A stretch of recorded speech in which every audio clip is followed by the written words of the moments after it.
In this lesson, we'll discuss the motion of a projectile.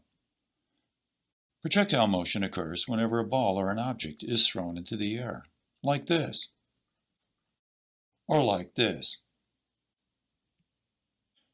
Now, provided we can neglect air resistance and assume that the acceleration of gravity is constant, then the object will follow a parabolic path. Here, for example, you can see that path of a stream of water as it flows through the air. Now we can study the motion using rectangular coordinates, x and y, since the acceleration of the ball due to gravity is only in the vertical or y direction. So let's consider the two components of motion. Now in the horizontal direction, the ball moves only with constant velocity, like this. And so the equations of constant acceleration reduce to the following form. In other words, this term in this equation and the one down here is 0. And as I've said, we have constant velocity in the x direction. The only equation that we can use is this one. When this term is gone, we simply have this, one equation in the x direction. Now let's look in the vertical direction. Since the acceleration is downward, initially then the ball begins to decelerate as it rises to its highest point. After that, it will start to accelerate again until it reaches its lowest point. Here, of course, we have three equations that we can consider. Of these three, though, only two of them are independent of one another. For example, if you solve this equation for t and you put it into this one and do all the algebra, you'll get this equation. So the point is, you can only use two of these three equations if you want to solve any problem, because, as I said, the third one depends upon the other two. And so to sum it up, there are only three equations that are available to solve any problem. There's one in the horizontal direction, this one, and there are two in the vertical direction, chosen from any two of the three equations that you see here. And so for any 2 points on a path, you cannot have more than three unknowns. You should identify the unknowns, though, before you solve any problem. For example, consider this ball being thrown from here all the way over to here. What would be the unknowns in this problem? Well, perhaps they may be the following. Time to travel from here all the way over to here. Perhaps maybe the vertical component of velocity when the ball is right at this point.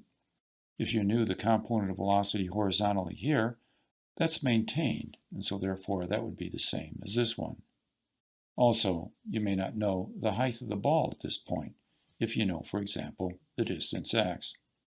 But depends upon the problem, you should identify these three unknowns before you start thinking about applying any equation to solve. Let me give you a few examples to sort of practice the idea of identifying the unknowns. Consider, for example, this one.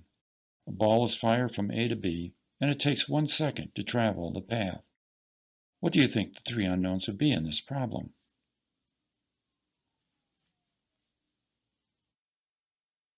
Well, I'm sure you would say the range r, the elevation from which the ball was fired.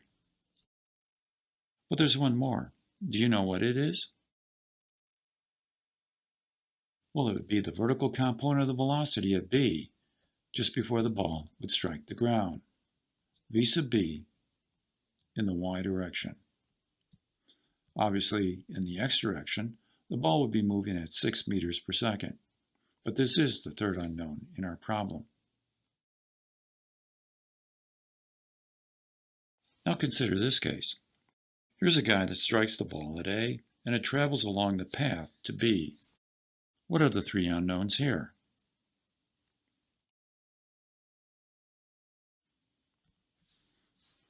Well, certainly the initial velocity of the ball when it was struck, the time to go from A to B, and of course there's one more.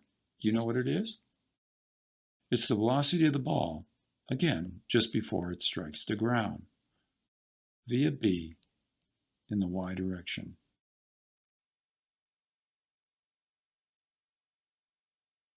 Finally, let's do one more.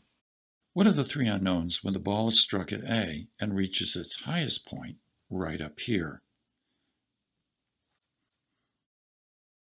Well, certainly v of a is unknown, the distance d from A to B, and there's one more.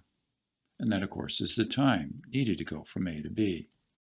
Here the ball is moving horizontally at v of a cosine of 15 degrees, and it has no vertical component, of course.